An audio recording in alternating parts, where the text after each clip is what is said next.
Hi, everybody! Yay! We're doing some fun testing today, so we're going to see if our pre-advertised event. I don't even know what we're testing. I don't even know either. So this should be fun. We're going to get great results. I'm very excited about tonight. I love premiere night when we get to premiere a new show. This is very exciting. Yay! Me too. This is some of my favorite ones. I love it. So we actually don't have many announcements going on with people around town, but we do have some virtual theater coming up. Sam, will you tell us what we have coming up? Yes. So first off, I'll do my announcement first, which is the same as the last week. I'm in Boxcar Theatrical's production of Guys and Dolls concert version. And that will be live streaming on Saturday, February 13th, and then a recorded version will be uploaded the following day. And so the link for that will be uploaded the week before the show. So I don't have a link for you yet, but it's going to be free. And donations are definitely a good thing to do because it's their inaugural musical. So come out and see us. And so you will have a link for us, which we will post on our Facebook and our Insta and our Twitter. Yes, it's just going to be on their website. It's boxcartheatricals.org. So it's just going to be on their website the week before the show. All right, I'm going to put that in here while you're talking. Here, I will shout it to you. I got it. Oh, you're faster than I am. So, moving on, while she's doing that, I'll re-announce the virtual theater series. So tonight is the closing night of Together Apart. So it's your last chance to watch it before it's gone forever. I don't like closings. I'm really sad about this. Can you give me happy news? Is there happy news? There is happy news. When one show goes down, another one goes up. And tonight's show that will be premiering right after KPLive is going to be 3 Syllables of Shame, written by Rom Watson and directed by Catherine Rom and starring Jeremy and Lindsay Palmer, who we might hear more about later. You're going to have to stay tuned to figure that out. And so we're really excited for it. It's a really cute show, and you're just going to have to stick around after the show to watch it. It's really exciting to have a premiere again. Coming up next month is going to be Surf's Up by Ken Levine. And it is directed by Allison Bull and starring Chris Morrison and Glory Bemubile Chishimanga. And it's going to run first to March 21st. And then following that is going to be State of Independence by Paul Coster, directed by Susan Weisbarth, and that's running from March 21st. April 25th. Yay! So we have a very exciting lineup. Theater series announcements that I have. That's a very exciting lineup. I'm excited for your show. What? I said that's a very exciting lineup. It is. Not only for today's show, but for the future shows to come. Yes, all of it. It's very exciting. So yay! I also want to give shout outs to George Nikitas and to Jody Gianfala, who says hi, Sams. I like being the Sams. It makes me laugh. I know her. I know both of them, actually. Yay. So hello, and thank you for watching and joining us. We're very excited. And I'm very excited for today's guests. I have worked with all 3 of them, as have you. In fact, you got your start. Yes, I have. I met all of them in my first ever show at Kentwood and in Los Angeles in general. Yes. When I did Disney's The Little Mermaid 3 years ago. Yay. So without further ado, let's bring on Catherine Rom, Jeremy Palmer, and Lindsay Palmer. Yay. Hi, guys. Welcome back, Lindsay and Jeremy, and welcome for the first time to our show, Kat. Yay. Hi. Thank you so much. Thanks for having us back. Of course. Of course. Thank you so much for doing this. And as Sam noted earlier, Kat, you directed both Sam and Lindsay. Lindsay played the title role of the Little Mermaid. And Jeremy didn't grace us in the stage in that show. But did you work on Little Mermaid too? I feel like you did. I was in the booth a few times. That's cool. So that was what got us all kind of connected. Well, I'm always around the theater, so it's not hard to connect with me. Right. And so now we got onto this show, doing this virtual show. How fun is that? Why? I want to get us started real quick. I think am I frozen? Sam, you were frozen. Oh, okay. I'm back. I'm really excited to get us started in this and to see, Kat, why this show? Why 3 Syllables of Shame? I'm on the board at Kentwood, and so when we were moving ahead with the virtual theater project, the plays chair sent around to all of the board members the various plays that were under consideration. And this one was the first one I read, and it was the one that I loved above all of the other ones. And so I immediately emailed Harold back and said, not only do I vote for this one, I would like to direct it. So I managed to wiggle in there before anybody else could, because I think I was a little faster off of the reading the emails and getting ahead of everybody else. So when it came time to vote on it, I was already in there. I had a picture of it in my head, and I could see how it would work and what I wanted to do with it. So I love it. And then right away, did you already see Jeremy and Lindsay in the roles? I did. They were the first ones I thought of.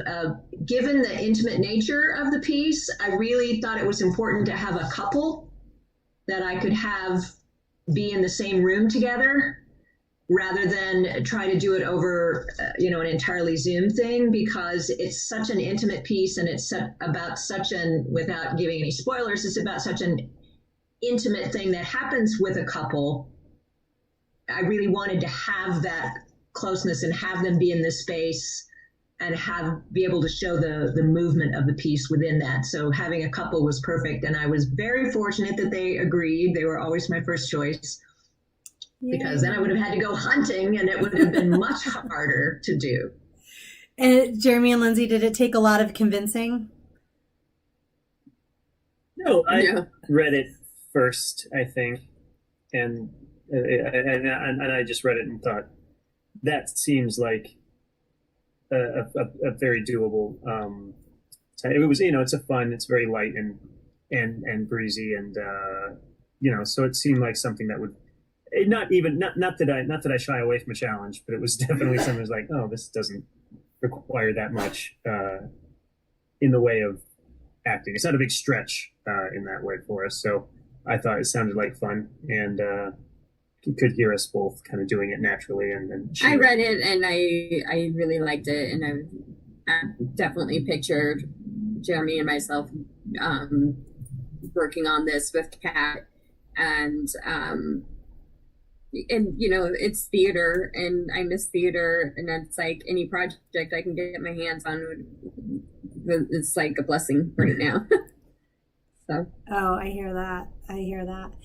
And how is this? Sam, go. You go first. I will monopolize I don't know if I'm them. jumping the gun and going too fast, but I have a question. I guess it's specific. It is about the directing, but Lindsay and Jeremy can pipe in too. But this show, I think, stands out from the other virtual theater series we've done, where it's not Zoom windows. You're both in the same room, and you have blocking, and you have all that.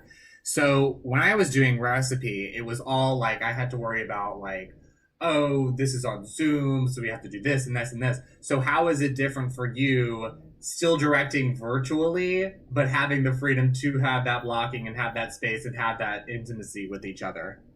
Well, since all of the rehearsals were done over Zoom, I mean, obviously they were in the same place, but I was not able to be there with them. It was a lot of, well, can you move your couch here? And what can we put in the background? And, I don't know how much I'm going to be able to do in terms of, it's not like I had fancy cameras. I shot all this on my iPhone, and it was, what am I going to be able to do? I don't want it to look like a movie with different shots cutting in and stuff, because that's not what this is about. It's about celebrating theater. So I wanted it to be more theatrical, but I didn't want it to be completely static. And I think that's the one drawback of most of the virtual pieces that we see, is that by the nature of the Zoom format, they're pretty static. And I wanted to have some movement in that. So a lot of it was me just trying to watch them move through my little screen and say, am I going to be able to pull that back a little bit and maybe show a little bit more? And if I can get him up and moving at one point, how well will I be able to do that? And I think we were able to do it pretty well with just a few camera moves and have it still retain that theatricality, but not have it be really locked into place. Yeah, and Lindsay and Jeremy, how was it for you being directed virtually and not having the director really in the room with you to show you where to go and how to do this and that? Really, that much different. I'm not generally accustomed to needing a director to like demonstrate stuff firsthand, as like, especially for as like blocking goes and things like that. If, leaving out like choreography or more complicated stuff. So if I'm in a normal rehearsal, I could see a director being, okay, so get up and cross up stage behind the couch and just pace around a little bit on this line or whatever. And, we would just do that and try it that way. And then the next time we do it, you get to know, oh, well, can you do that a couple lines earlier or whatever? And so doing that over Zoom is essentially the same as it would be doing it in person. And because we would just do these from home, we just start it, we do it for 30 or 45 minutes, and it's not from both sides. When I've directed, sometimes it's like, well, if someone drove all the way here, I don't want to just use them for 10 minutes and then tell them that they're done. And that stress is not there when it's like, oh, well, it's been half an hour, but I think we got everything done, so we can just stop, for now. And then, that was just a different aspect of it as well. And I should have mentioned before, it was also an appeal to me to get to, because I've only acted in 2 shows at Kentwood, and in both cases hadn't really been directed by someone that I had a relationship with already as a friend. And so to get to do that with Kat was an appeal for me. So Lindsay's gotten to do that, and she's been directed by Allie and other people that we know there. So that was fun, an added thing. And then and Kat as also a married person. Sorry. As a married person who's been through some of the stuff that these characters have, she had some great insight into the characters and their dynamic and stuff too. Mm-hmm. So it was a really good fit. I find that as we move through this year of pandemic and strangeness, and we have been doing this virtual theater, and we're finding ways to still be involved and active and expressing our art and telling our stories. We're getting better at it. We're finding ways like this. How do we think that this is going to influence us when we come out of this? Or will it not? Is it just going to be back to the same old thing? I think maybe you might begin to see more hybrid type things like Sam was talking about with his show. I think it's not going to be one day all the theaters are open and we're all back to doing business before. I think for a while we're still going to see some hybridized type of thing. And I think it's making all of us think a little faster on our feet for ways to do that. And I think that's stuff that we can use then, even when we do go back to a full theatrical setting. There's all these wonderful things we've learned about how to do stuff with video, and the video technology has improved so much that you can do things with projections and stuff that you would have been, and that certainly we've done in the theater before, but it's so much easier now. I think we'll begin to see some more of a combination where you've got some live and some hybrid, and then gradually we'll expand. That's the wonderful thing about theater, is that it's always changing. Theater is never static. Over history, it's always moved in different ways, and there's been new ways to present things, and I think that's exciting. That's part of what I enjoy about working in the theater. Yeah, everything Kat said, but also there's possibly the potential, and this can vary from company to company and stuff, but it also, I think, potentially broadens the reach to an audience, because now, just like with how video conferencing, a year ago, it was a thing that you only kind of did for business meetings if you had to, or with a certain weird friend who was really into it. And now it's just such a part of everyday life.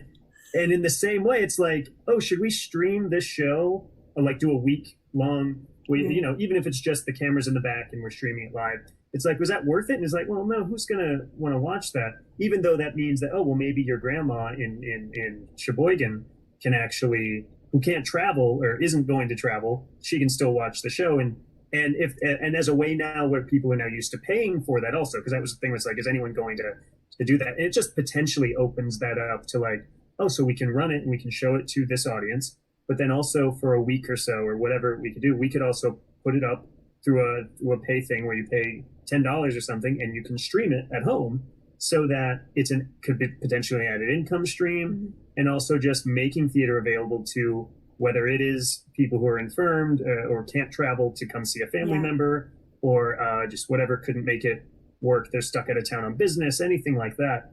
And then they still get to partake in a different form of the performance. And so just some of the stigma and barrier to that, as well as potentially even making auditions even more accessible as well. If people are now probably going to be a lot more open to, I don't think anyone prefers video auditions, but even that thing of like, oh, well, we're more likely to accept a video audition if you can't get in that day or whatever. Again, that's all just potentially just kind of a paradigm shift that we may see coming out of it that might have some lasting impact. Yeah, absolutely. I think you're right in that. I think it's going to open up theater in a lot of different ways. And I think as long as we, keep open minds and are willing to try some of these things out, I think it's going to be good for theater in the long run.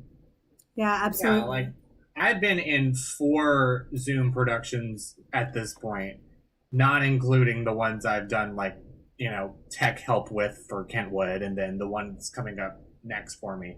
And they've all had people from all across the country, not only watching it, but involved in the production itself.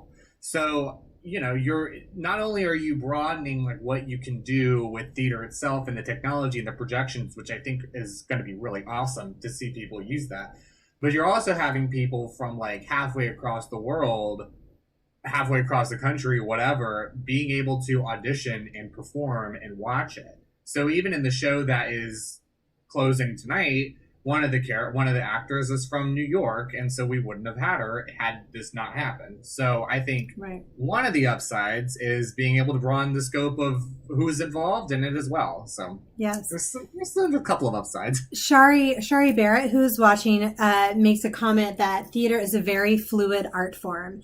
And I think that is such a great observation, and that's so true. And it has been over time as we've seen it adjust to technology, adjust to all sorts of different things. And I really like what you said, Jeremy, about making it more accessible to people. And yes, obviously as performers, we always miss when our family that lives afar cannot come. But I also had an instance where a theater I was working with was doing a fundraising campaign, and I have someone who, and shout out to John Roberts, who is a fan, but can't leave his house. And so he watches all the movies I do, but has not been able to come to the theater. And I think you're right. Like and I'm sure he's not alone in that for people that are restricted in different ways. And so this opens up some accessibility, which is exciting. And we're getting better at it. And it's not just going to be a camera at the back that's stationary and you can't hear what's going on the stage and et cetera. And even I also think there's, even once things go back to normal, the two forms of theater are not mutually exclusive in the sense that, oh, regular theater's back, now no one's going to do virtual theater anymore. Because there's the potential, aside from things that are like written to be done that way, as we already saw things like the Virtual Realms version that Sam did of She Kills Monsters, and several of the other Kenwood shorts and stuff like that can be done that way.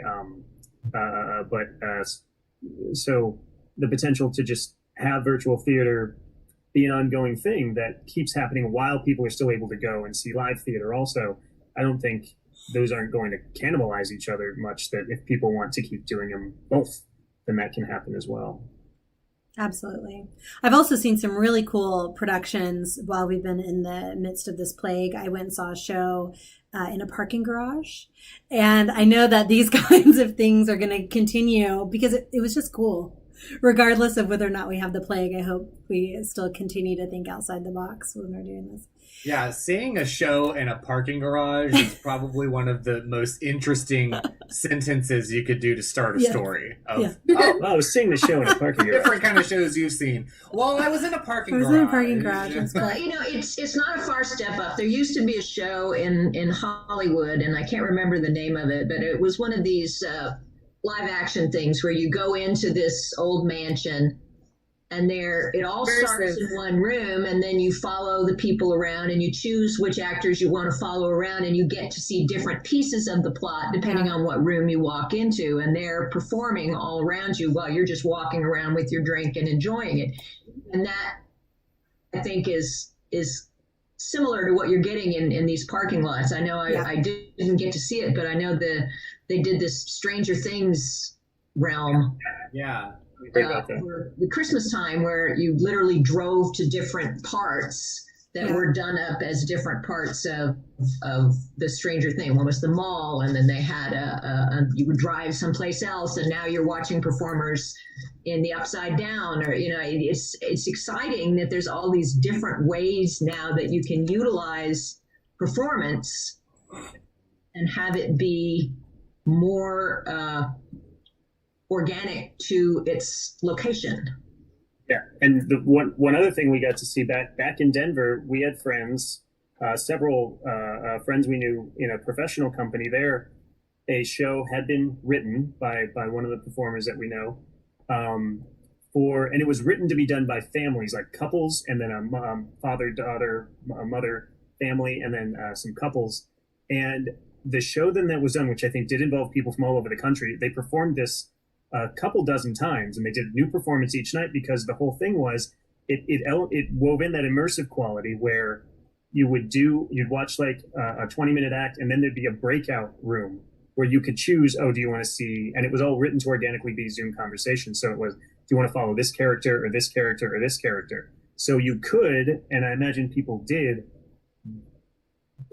see the show multiple times, and depending on who you saw, you would get different realm of the story. And then they would overlap. So if you chose this person, well, one other character would come in the background. But if you had chosen that other character's story, you would see them go into that other person's. I'm not describing it well, but some very good friends of ours did that. And that was a very interesting way of just merging all kinds of different elements of theater into a unique original show at Christmas time. And that was cool that we got to see from here being done in Denver by actors who were some in Denver and some not in Denver. Some of them were other parts of the country. New York or something, the East Coast. So really but cool. I mean, that's the beauty of theater, is that, like we mentioned, is that it's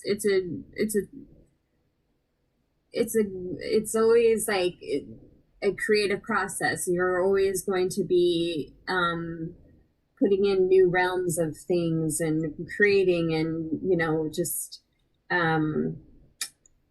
experimenting, and you're going to see what works, what doesn't work. But I mean, if you've ever seen Metamorphosis, like, it's all surrounded by a pool, and so like you're literally doing theater in a pool of water. And I mean, it's there's just so many beautiful ways that you can create theater, whether it's virtually in an abandoned building or a parking lot or a swimming pool. It's always going to keep evolving into something, and that's what I love about theater. Absolutely. That is fabulous. It's always going to keep evolving into something, for sure. I look at something like this and I think, the first show that I directed at Kentwood was The Mystery of Edwin Drood, which is a musical that the audience gets to vote on which way the story goes in several places.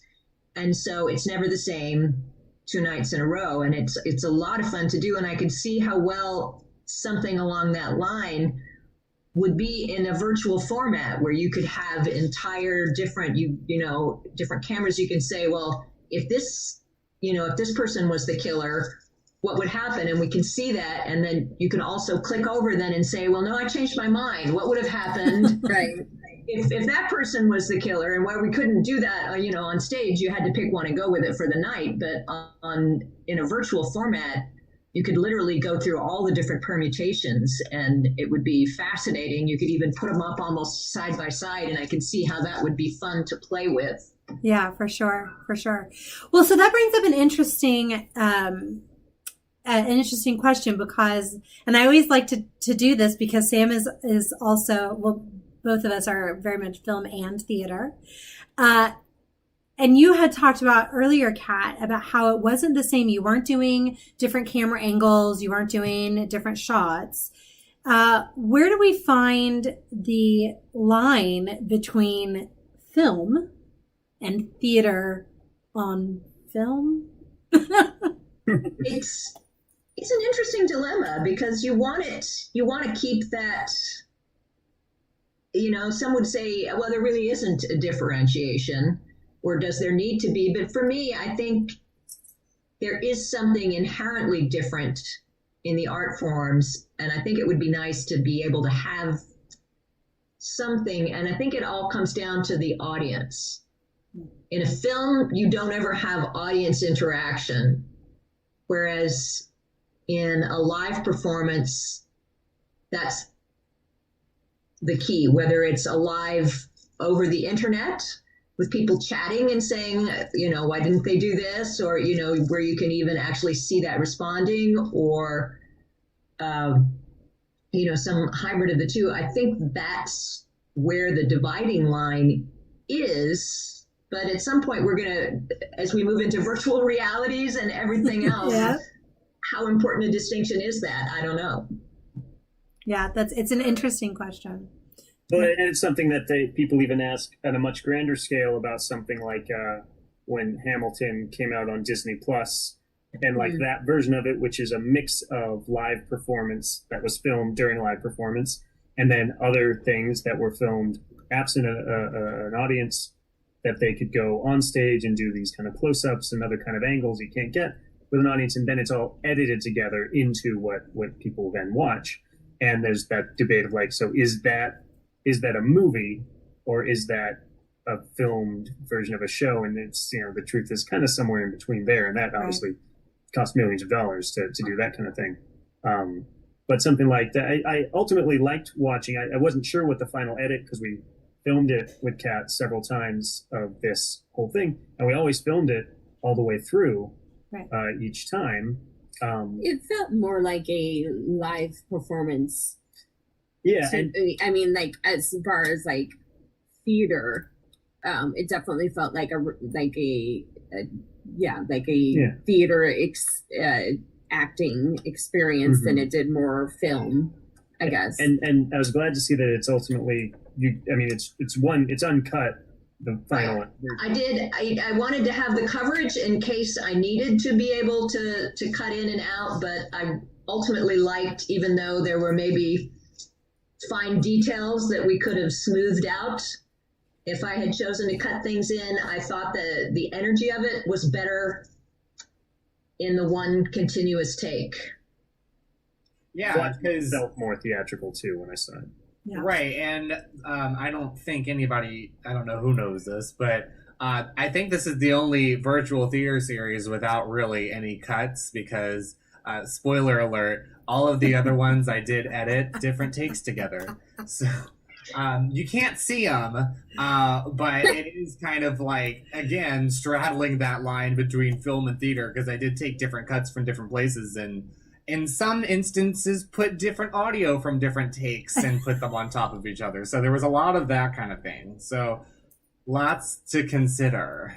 Right. And that truly is the hybrid, because that's part of filmmaking is cutting and editing and putting stuff together. But the other thing I think of, which is interesting, okay, honey, is that Katniss has very strong opinions on this and keeping theater alive. So I just want you to know that. But the other thing is, in film, the cinematographer, the editor are telling us where to look, and on stage, you get to see everything. and you decide where you want to look. And the director and lighting designer try their darndest to get you to look where they want you to. But if you want to watch the other side of the stage, you can. And that I thought was interesting in this show, actually, because I'm watching you both, Jeremy and Lindsay, and I'm totally enthralled in what's going on.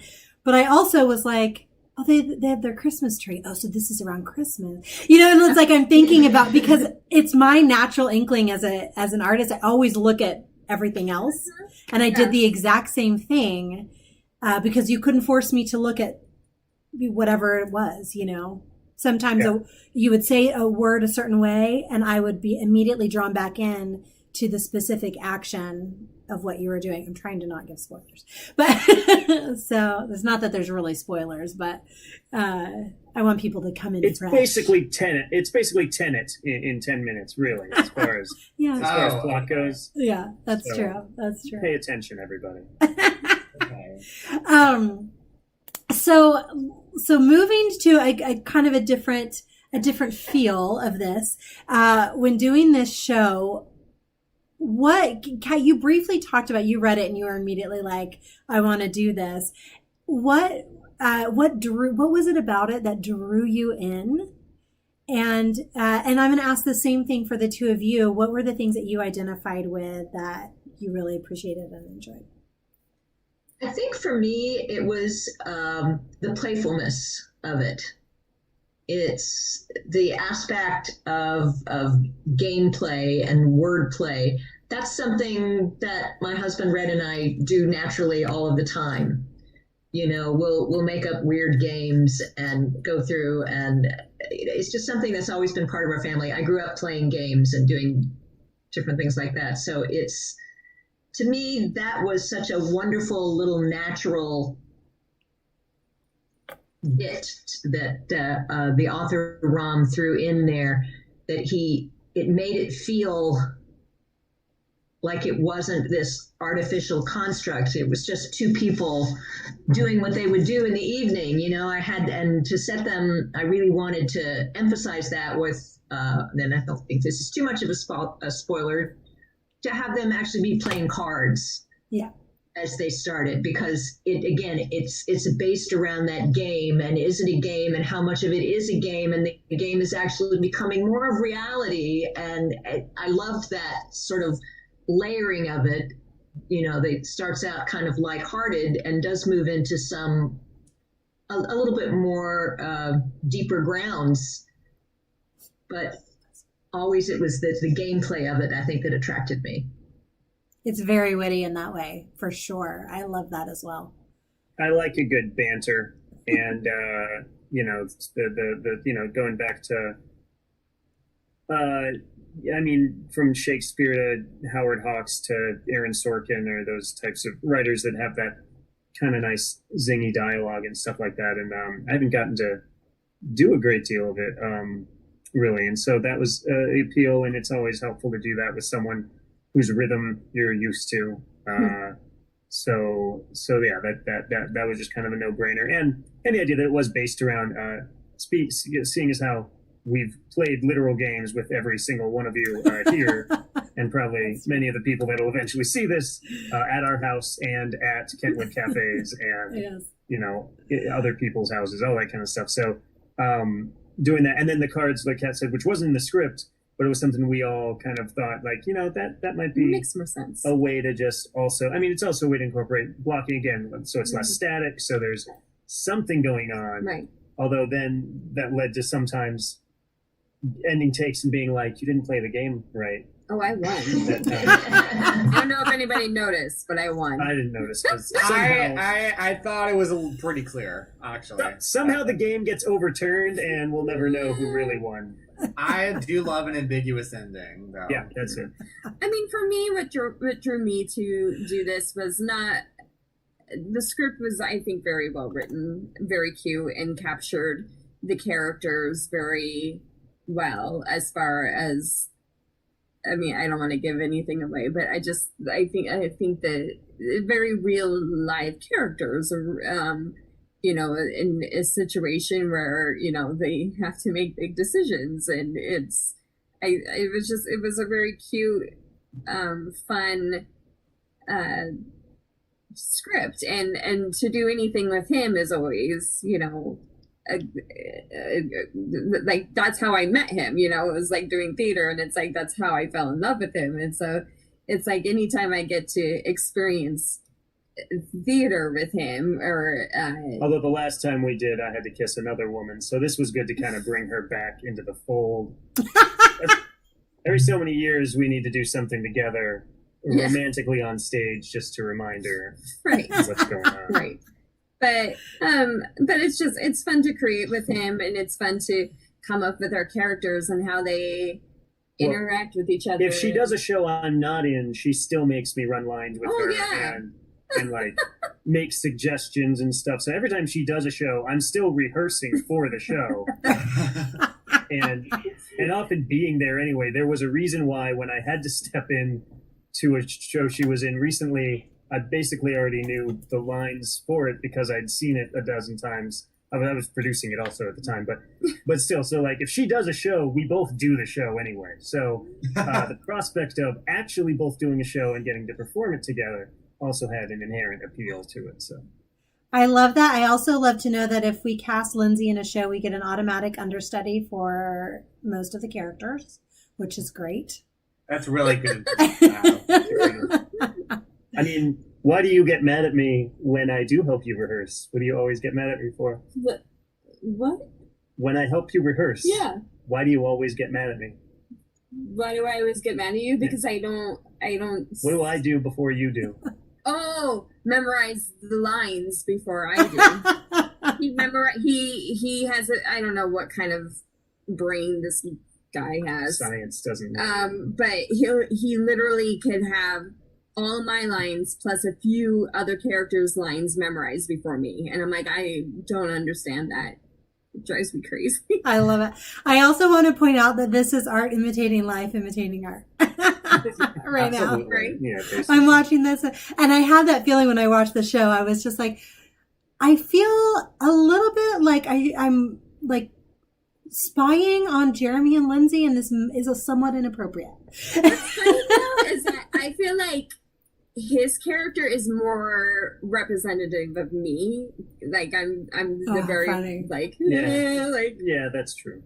Yeah, and he's definitely more the laid back one. That part's flipped, and there is a little bit. If you watch to the end, there is the scene goes on a couple lines after what was written. Right. Also, there Cat allowed in. We weren't intending it. It was just we got to the end of the script. And then there's an exchange that was pure Palmer. Pure Palmer. I love it. It was too sweet not to leave in. I just it made a great little button on it, so I left it in there. Ron, if you're watching, I hope you're not offended. Well, I'm excited to watch it. When I watched it the first time, I thought that was written in. I'm excited now to watch it again with this little Easter egg and see if I can tell which is the moment you're speaking of. Were there any specific, I mean, we've talked about virtual theater being a challenge on its own, but were there any specific challenges, Kat or Jeremy and Lindsay, that, from just the nature of the storytelling? Well, we did have challenges with the actual filming, just being that it was in an apartment building and they have neighbors. Right. And we had Roxy, our dog, barking in the other room. Right. Oh, yeah. Well, we had a whole take. We had put her in the other room, grab her, show her to the world. Oh, she's the cutest in the whole world. I love her Roxy so much. to rehearsal? Not often. Only once before. But we put her in her little house in the other room. There she is. Oh, I love her so much. And normally she's very docile, but if she's in her house and we're in the other room where she can hear us, she made it perfectly known that she was not happy about that. And I actually was so not used to hearing her bark incessantly that I didn't connect that it was her until like halfway through we were filming that first time and doing the lines thinking, whose dog is that? She And then wants to be eventually- included. She Yeah. wants to feel Absolutely. included. I mean, she was much better. You know, we lost another take when the upstairs neighbor was vacuuming. That was Yeah. Or like finishing their wood floors or something. I mean, it was Right. loud, whatever it But- is. And yeah, but like out of all days, I was like, really? Like this is the noise that's coming out We of also our live- neighbors? We But also live a mile and a half from LAX, right. so we're used to plane sounds. That I don't think factored in at all, luckily. But I think the most challenging was not being able to obviously be in person with Kat. But I think we had a couple like projection issues, right? With like, Right.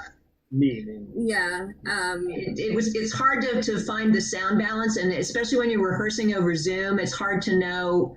All right, wait, is that diction going to be clear enough when we go to actually filming it? Are we going to be able to hear? And I had to, with Jeremy in particular, I had to incessantly say, remember to look at the camera sometimes. We gotta, right, that's from an acting standpoint. That's the trick with acting in something from your own couch. Is in terms of I mean, you do it's not your default is to not have theatrical diction and posture Right. and cheating out and stuff like that when you're just sitting around your own home. So mentally kind of had to adjust that way, and that's where having a director obviously comes in handy to offer those reminders and points in addition to discussing what's funnier and what the timing of something needs to be and where the emotion and emphasis of a certain line needs to be, which Kat also had really good suggestions on. Yep. So I want to know a little bit of a two-parter. What was the most rewarding part of doing this show? And then would you want to do this kind of show? I mean, this kind of virtual theater again? I mean, yes, because I just miss performing, like I mentioned before. And I think there's just so much good work out there that needs to be seen. And,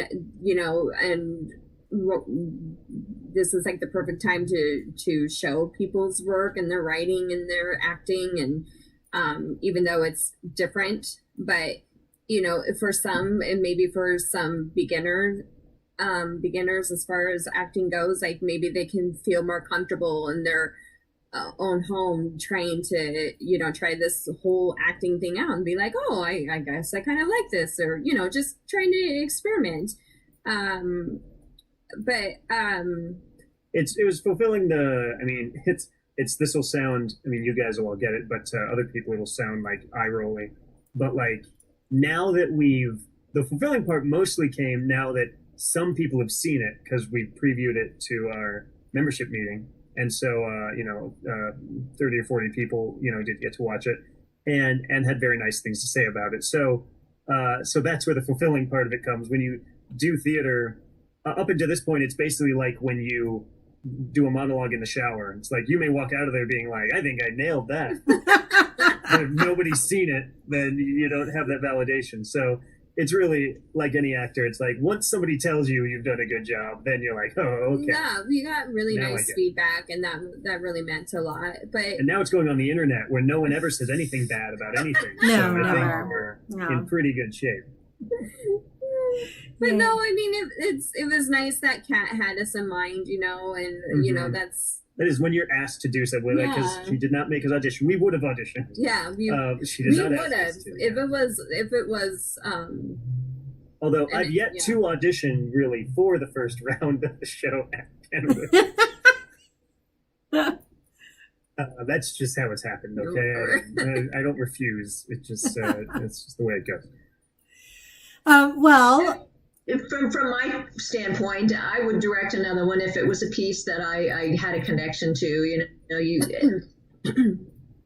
The beauty and also the dilemma of the internet is there is so much out there. So there's a lot of good things out there, and there's a lot of really not so good things out there. And Okay. if you're going to put your time and energy and really focus into something like this, you want it to be something that is good. And I don't want to just act for the sake of acting, although you do get desperate. And like Lindsay said, it's like, oh my God, I've got to get out there and do something because we're all super needy or we wouldn't be in this. Right. But it's, you get to a point, and I'm old enough in my life and I've done this for long enough that it's like, I don't want to do something just for the sake of doing it. I want to do things that I have a personal connection to, that I can say, either I know I can make this work, I see this in my head, and I know that I can bring stuff out of this that maybe somebody else wouldn't. Or at least I know that for me, this is going to be something that I'm going to feel good about at the end of the day. I will put it out there, and I know it's going to be something that will be the best that I can make it, that is going to be entertaining for other people. Again, like I said, at my age, you get to the point where you've done a lot of schlock, and I don't want to do that anymore. So I really prefer to focus my energy on something that I think is going to be both fun and challenging and rewarding. Absolutely. I love that. Well, so as a result, do either of you have anything coming up? Jeremy, are you writing anything for us to play in? You're also a writer. I know we had, Kat was in Driving Miss Daisy. Do you have any other shows or anything that you guys are in?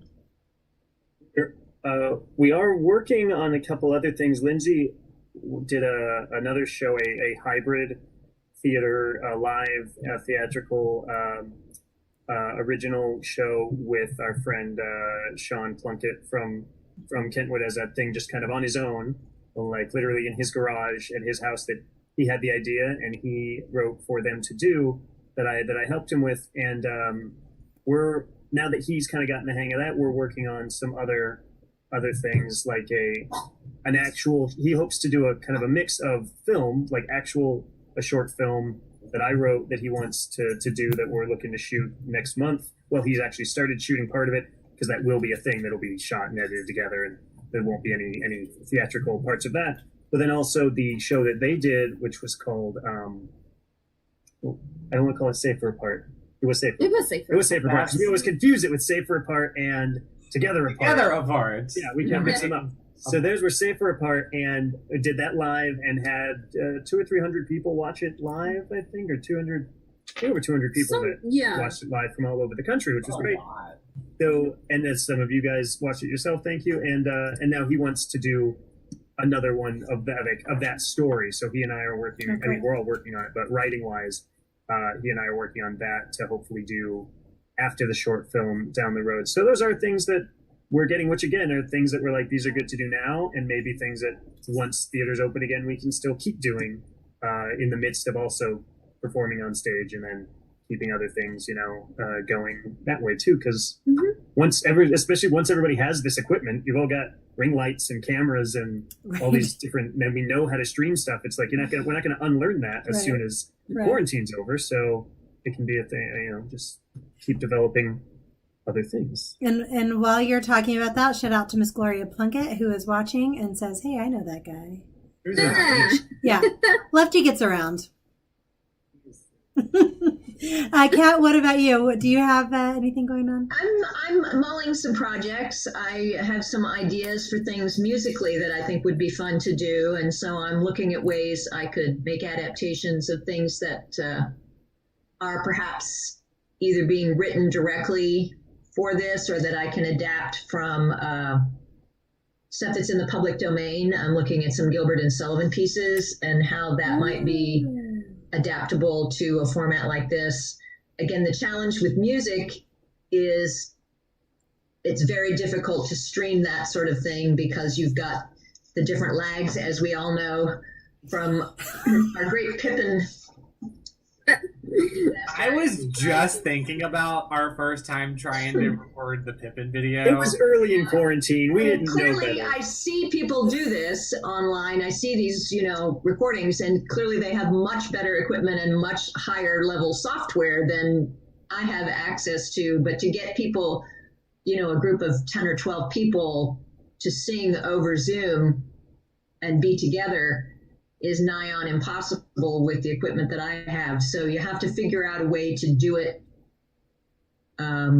perhaps by recording some of it, as Sam is doing in his project, pre-recording some of the stuff, recording some of the things while you're in the same room, if not right next to each other, at least we're in hearing of each other. That's what we did at Torrance, where I did the Driving Miss Daisy. We were all in the same room, but we were all 6 feet apart, Right. and staggered across with our own cameras, so we could get sort of a feel of interacting with the people we were performing with, which was great, even though you couldn't necessarily look at them. Right. Which is the other challenge of that, because your eye line on camera. I was lucky that where I was seated, I could actually look at the two people that were in the scene. But for me, they had little pictures of me off, posted in different spaces in the theater, so that they could look off in that direction when they were carrying on a conversation with me. So that adds a challenge to that. But I think musically you could make something like that work, but I'm still mulling how to do it. Right. And Okay. oh, go ahead, Jeremy, please. It's just so funny for me to think about, like, a year ago, if you were to ask any random theater person off the street, like, hey, all right, crazy hypothetical. All of a sudden, there's a global pandemic and in-person theater disappears for an indeterminate amount of time. What happens? And, like, would people have come like, well, we just don't do it for a while? Or, suddenly there's this thing called Zoom that'll happen and there'll be a market for that? Or, like, will it be, everything goes to outdoor? Or just, I don't know. Like, we're in such a recent past trying to consider the things that we've all had to consider as creative people was just so incomprehensible that we'd ever be asked to do and figure out the things that we've had to work out. And yet in tribute to what we've said about theater and theater people and artists being eternally adaptable and able to improvise and things like that, we've all seen and learned and grown like new appendages that we are making use of in different ways. Yeah. And Lefty, who you were just speaking of, who also happens to be watching, says, I love the fact that creatives are finding a way to continue through all of this, which is just echoing exactly what you said. And that's exactly what happened. We got shut down and we all went, okay, well, we're going to come up with other solutions. We're not stopping. Because I think we all would have gone crazy. Some of us did. Yeah. Yeah, I think the idea for me, it was like, oh, we get an extra 2 weeks of spring break. I think the idea at that point was we're just not going to do in-person theater for like a month or two. And then once it started to become, oh, this is going to be our life for who knows long, we had to find ways to do that. And the thing is about this is there's not just one way that we've done this. Not everyone's been doing it the same way. Even in Kentwood, we haven't been doing it the exact same way because we had you in the same room together doing it that way. Mm-hmm. The way I did it was I had them all on Zoom separate. And then the way I've done it in other shows is it's been different every single show. Yeah. So I think that's really great that we've found different ways to do it, because at first it was kind of like let's all agree on this one thing. And then now we've have all these different avenues and way to do it. So that being said, if you could do anything in the world and just snap your fingers and have it like that, what would you want to theater-wise do if the pandemic was over tomorrow? Like a show or a role? Well, it's funny because I'm getting so much older now. Like, like I feel like this now she looks this past year. only I'm like 9 years older than younger than she is instead of 10 years older. No. No, I've been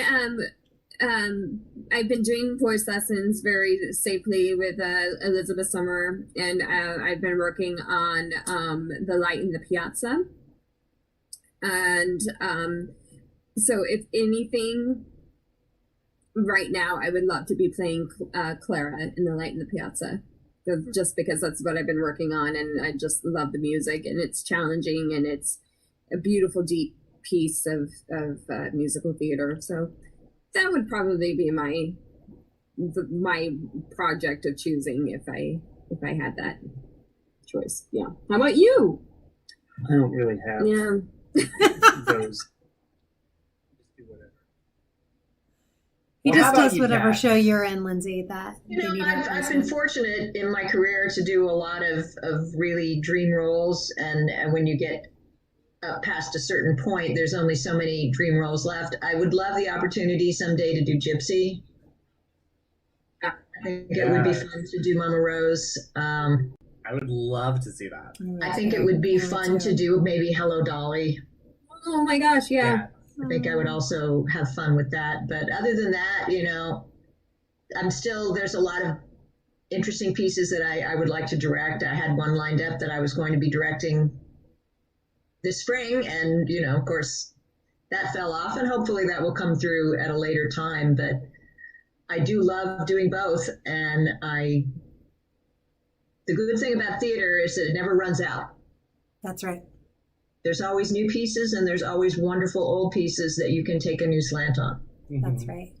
And on that note, pun intended, Kat also does a lot of our, as everyone knows, our fun parodies. And there's one that we didn't get to stream a long time ago for various reasons, and I'm releasing that again tonight. The world needs to see it. It does. my. They really do. You're very gifted at the parodies. You've been doing our Mark and Mass. I don't know how. I feel like as long as I've been there, at least. We always love to see your work. So I'm really curious also where the Skilburn side of it goes. I think They are. They're Terrific. really fun. Very clever. It's fun to do. It's a lot of work, but it's fun to do. I bet it is a lot of work. Yeah, for sure. Well, thank you all for joining us. Your show starts in about 6 minutes. Very excited to premiere this. So everybody make sure you hop on over to our video of 3 Syllables of Shame. I just love that title. 3 Syllables of Shame coming up, and we're starting in 6 minutes. And next week we have the Okita. Now's the Okita family. Oh, nice. Yay! So make sure and tune in next week to visit with the whole family of performers. And this is going to be very exciting. And thank you all for joining us and spending some time with us and talking about your experiences and all of that. I really appreciate your time. Break legs tonight, y'all. Yes, break all legs. Oh, wait, we have one more comment before I log off. Let me just see what it was. We have, I don't know who's at 90 West Productions, but Kat, they believe you should do Sunset Boulevard. I was thinking that as That well. would be super fun. I was thinking that's one of my dream roles, but I was thinking, she should be a great Norma. And also, Gloria says to the 3 of you, it was a great show. Excellent work to all 3 of you. So, congratulations, and we'll see you all next time. Thank you.